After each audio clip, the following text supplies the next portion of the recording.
টোপনিত আছিলো টোপনি থাকতে মোলৈ ফোন এটা আহিল যে এনেকা আমাৰ টিলাপাৰাত অৱস্থিত ৰহমান মেডিকেলত জুই লাগি সম্পূৰ্ণখিনি জাগ হৈছে। তাৰপিছত মই ততাতকিকে আহি দেখা পালো এই অৱস্থা। ইয়াতে কমসে কম দুখন দোকান মিলি কেইবা কোটি টকাৰ সম্পত্তি জুইত জাগ হৈছে।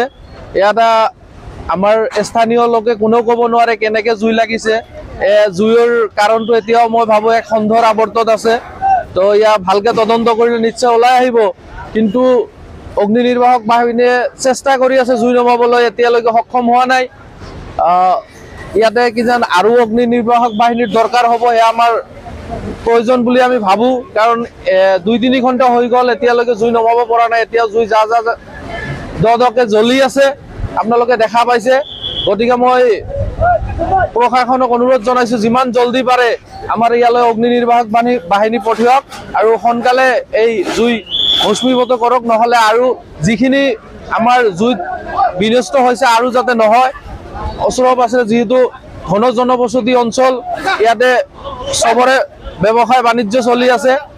যিখিনি ধ্বংস হৈছে এইখিনিয়ে থাকক আৰু আগলৈ যাতে নাযায়।